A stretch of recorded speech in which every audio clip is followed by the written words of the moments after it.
Hey everyone, Lauren from A Girl and Her Wool here. Welcome back to my channel. Here on my channel I talk about all things behind the scenes of running a hand-dyed yarn business / woolly, fibery themed business, and I'm happy to have you along. So today will be a behind the scenes vlog of my monthly mystery yarn club. So what you've seen already is just kind of all of the prep that goes into getting all the skeins ready. It's right around noon. I started maybe around like 9:30 this morning, so 2.5 hours, I guess. Not too bad. I had done some of the 100-gram skeins before today, but yeah, it took most of the morning, but it's all ready now. So I kind of started this newer process with it, so that's why I wanted to show it again. In the past I kind of just as I made skeins, kind of grouped them and kept the mystery separate from the contrast, separate from the mini skeins.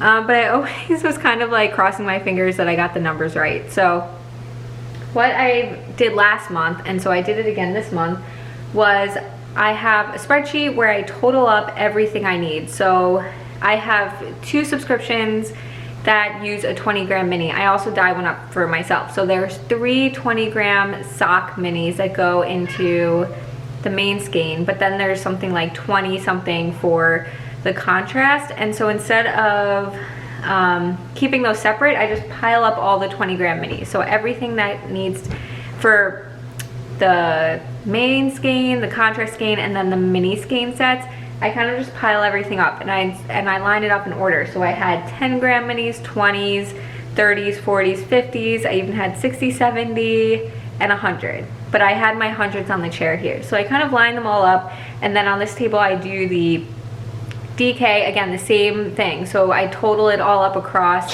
the, bless you, main skein, contrast skein, and then mini skein sets. Line them up, same with BFL, and then on the chair here I just put all of the 100-gram skeins, which honestly these days is like the bulk of it. It seems like people are migrating more and more towards the 100 versus the other size skeins, which is totally fine. And then what I do is then I look at everything separately and say, okay, how many skeins do I need for the main mystery color, and I go through it and group things together. I always try to group things together into 100 grams and then do it that way. But like the 20-gram minis I always dye separately just because they're so small. I don't want them to get lost in the pan and then like it doesn't come out right. So getting very detailed here, but I'll kind of group, let's say 5 100-gram skeins together. I'll clip all of those together and say this is like a pan worth. I get asked, like I've been asked before, how many skeins I put into each pan. It really depends on what I plan to dye. So for example, the contrast skeins, I put more into the pan than I do for a colorway where I want to like examine every inch of it. For this one, I'm estimating doing 5 skeins in each. So this is gonna kind of be more of a rainbow colorway. My plan is to lie them side by side long ways in the long pans. So sometimes I do them like 2 or 3 skeins in a half size pan. This time I'm gonna do about 5 in each pan for the main colorway, long ways, and then just kind of hit the rainbow across it that way. 5 will be squeezing it in, but that'll be good because I don't want the colors to move around and blend too much. So that's something else I think about. So today I kind of grouped it into 5 100-gram skeins. So I did that for the 100s. And then, you know, if I have like a 40 and a 60, I'll group those together and call that 100. And I try to keep the smaller skeins together in a pan, so that way, like again, the 100-gram skeins aren't like overpowering the smaller skeins. So anyway, math brain, right? Like we all approach problems differently, like with how our brain works, and that's just how my brain works. So very mathematical approach to getting my skeins together, but they're all prepped now. I'll go and show you the big piles. So you saw it all lined up here, and so I have it all grouped into like the mystery skein, the contrast skein, and then the mini skein sets. Okay, so here they all are, all lined up. So this big pile here, this is the main colorway. So again, I have them, you know, I have each skein tied, but then I have a clip around like 5 100-gram skeins. Like that's what this is. So that will go into one pan. So I already have it measured out. So when I go upstairs, it's already measured out. But then I have multiples kind of grouped together, just kind of make it easier and not get everything tangled. Normally I would tie all of the mysteries together, but yarn clubs are growing. Thank you guys so much. So I have them kind of grouped separately. I used to be able to do it not like all in one pan, but I was able to do all of the mystery skeins at once, like across my 3 burners that I had. And I think I used to kind of like squeeze them in to make that happen. But that's no longer the case. I'm gonna have to do multiple rounds of the main colorway, which again takes more time, but is a really great problem to have. So these are all of the main colorways. Again, all size skeins are here, but I have like the 20-gram minis separate wherever they are. So when I do that, I'll put them in a smaller pan. So that way they kind of don't, again, get overpowered by the larger skeins. These are all the contrast minis, or contrast skeins. Some of them are 100-gram skeins. I think there's like 3 that are 100-gram skeins. But anyway, the idea, it looks like such a smaller pile. I think there's only 2 people who don't get a contrast skein, so it's really just the fact that they're all like 20-gram minis versus like 100-gram skeins. And then these are the mini skein sets. So the way I do these, so each clip has 1 color, so there's 5 colors, 1 for each. So the number of subscriptions for the mini skein sets is small enough that I feel comfortable grouping them together this way, and that way I know you know, I can just put this whole clip into the pan and that's all of them. And what's nice about it is I also have them tied together, so when I have everything dried and I need to skein everything up, they're all grouped together. Because I used to worry some of the 20-gram minis from here, you know, are they the main color, are they the contrast color, or are they from a mini skein set? So now I just keep everything grouped, and these are the only ties where like multiple bases are grouped together. So that's how I can kind of distinguish them from some of the other clips. So anyway, kind of figure it out. But yeah, went a little more in depth on the prep process just because it is such a huge part of it. And honestly, if I were ever to hire somebody, this would probably be the primary of their job, is like the yarn prep, because it is so much work, and definitely would be nice to have a second person to help out with it. But that's not happening anytime soon. And I didn't really give context, but today is Monday, it's President's Day, Monday, February 21st. So I'm off from work today, and so my plan was to dye everything today. I was planning to have everything prepped before today, but so it's, like I said, it's just about noon now.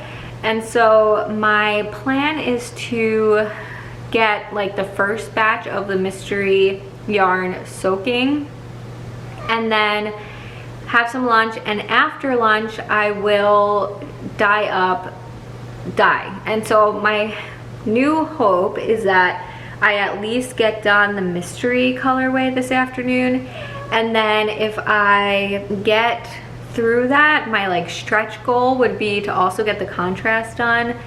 I'm thinking the contrast color will be really, really light and neutral, so I think that one is going to go quick, just because the main color is going to be so colorful that, like, honestly, I'd almost want to send it undyed. You know, like, I think just white skein would work really pretty with how I plan to do the main color. But I feel like that'd be cheating a little bit. So I'm gonna make it really light, like maybe a light cream or beige, or maybe a light gray, or a combination of them, something like that. Maybe like the base of Terracotta Sunset. But anyway, that is me yammering on. I don't want to dye too much, just because, again, I was a little under the weather. Nothing was really wrong. I don't know what it was, but I basically slept all day yesterday, which is like how I know I was sick, but like I didn't have anything.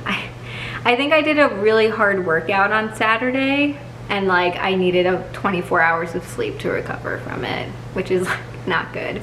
Anyway, that is that. So I'm gonna have some lunch and then we will check out, we're gonna start dyeing and I'm gonna show you guys the dyeing this time. So stay tuned for that. All right, so right off the bat, I have to tell you that I am doing this completely differently than what I explained when I was prepping yarn. So I originally said I was going to have about 5 skeins going across or lengthwise and, you know, kind of apply the color in stripes. You can definitely see that's not what I'm doing here. So as I flip them, you see I have about 8 skeins in the pans and I have them really piled up. The water's really low.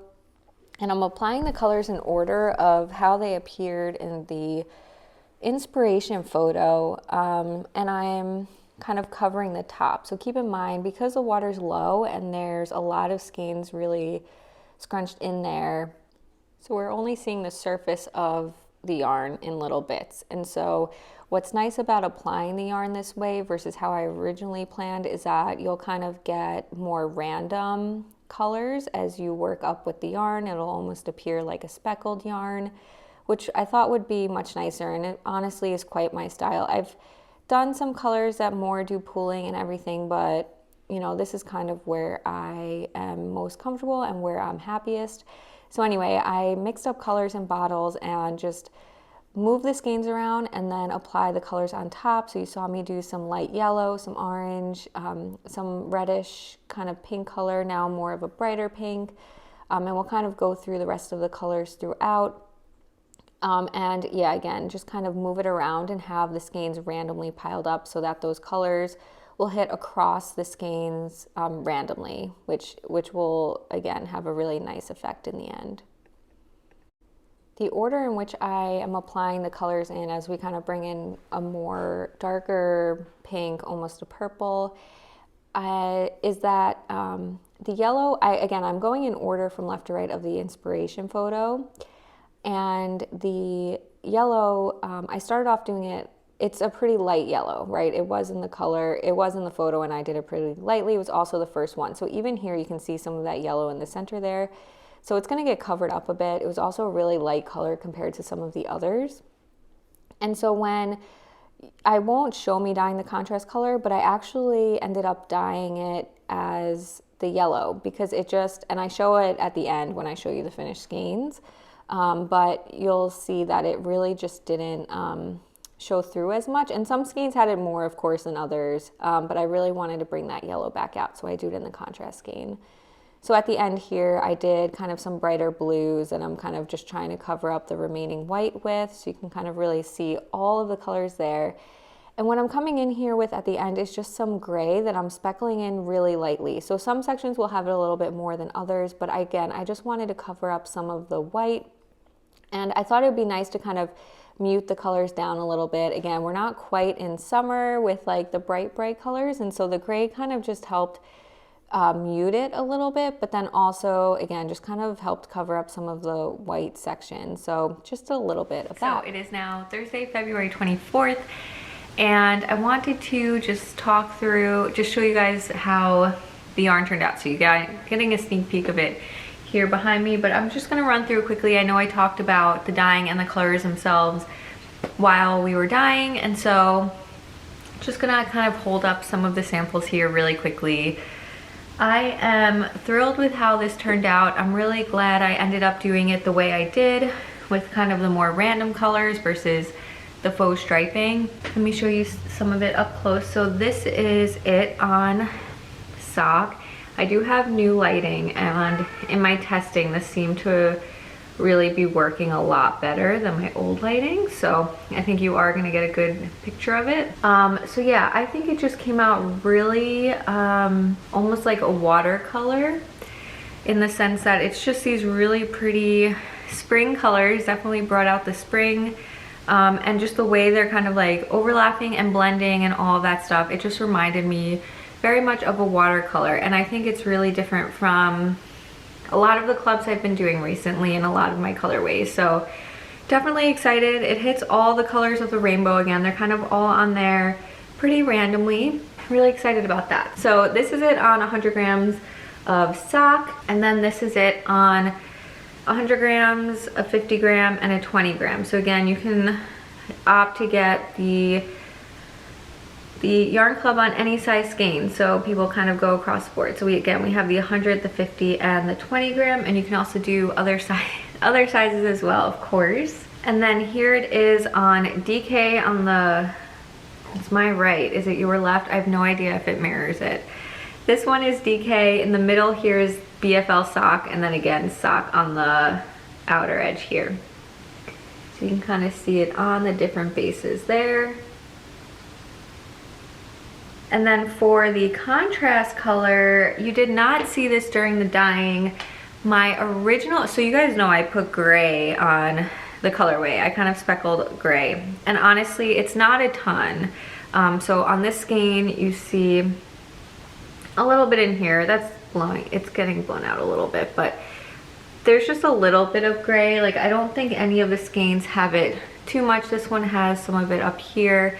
So again, there was no gray in the skein, but it was just nice to kind of tone things down a little bit with it. And so my original thought was to do, here's the 50 gram skein. You can see a little bit of it on there too. So my original thought was to do gray as the contrast, so that way it would kind of tie into that.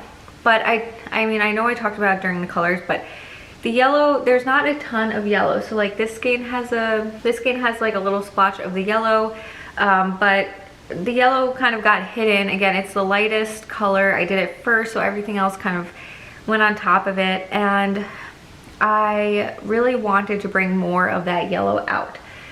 So instead of, and I dyed these across a few days, and so I saw the main colorway dry before dyeing the contrast. So I decided to bring out the yellow. Yeah, so that's better. So it's kind of really pale, buttery yellow. And I just thought it was a really nice way to not contrast it with gray, right? Like, this is so colorful and everything, and I wanted to keep the color in it. I didn't want to make it gray and like turn it into like a rainbow instead of a sunny rainbow.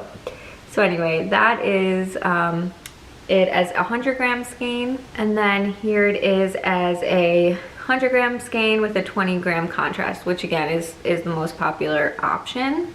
And so yeah, I thought those went again really well together and really nice to kind of bring out that yellow.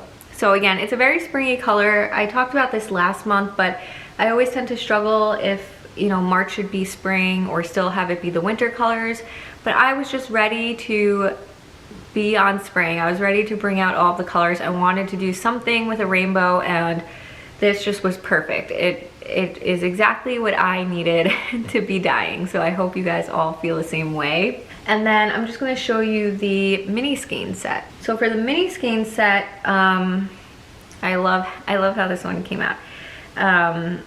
For the mini skein set, you know, I always talk about this each month, but my first question is always, do I want it to be a gradient or do I want it to be random minis? And so for this one, just the way the photo had all of the colors lined up, I wanted that to be the mini skein set. I kind of wanted to line the colors all up like that. And so I went into it thinking it was a gradient, and I certainly think you can use this as a gradient, but I also think that you can use this as a random mini skein set. I would love to know, for those of you who get the mini skein set, how you use it. But here it is. So you can kind of see here, again, you just kind of get from one side to the other, just across those same colors that we saw in the photo. So starting with that yellow, and I can hold them all up, but then into kind of that light orange, the pinks and purples, the blues, and that aqua. So I did also speckle the gray across these as well. So it kind of, again, is a little different from the photo, but kind of brings things out.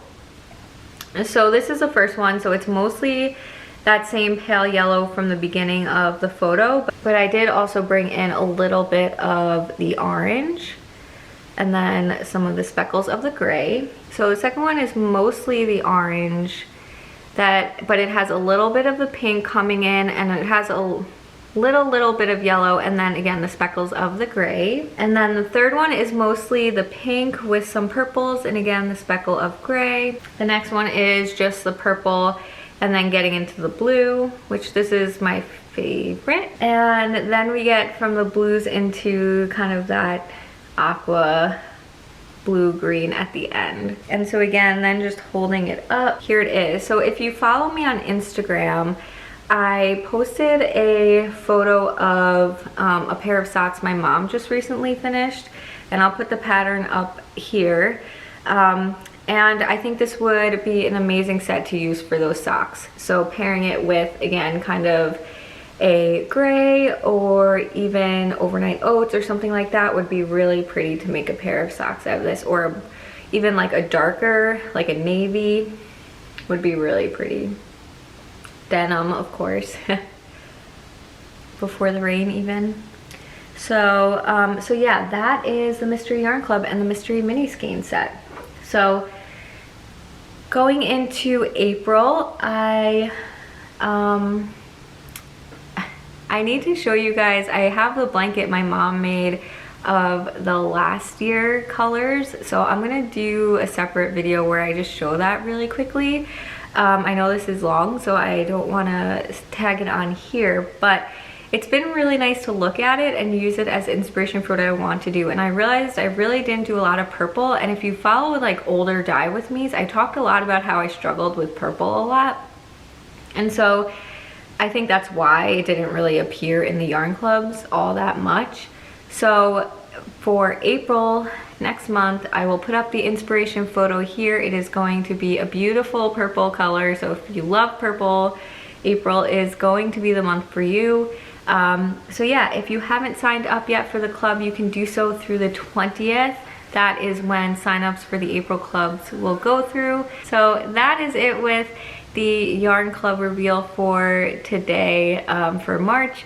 I hope you guys love the color, and thanks so much for those of you in the club, as well as anybody who's been thinking about it and just watching these videos and enjoying them. I appreciate having you guys all here too.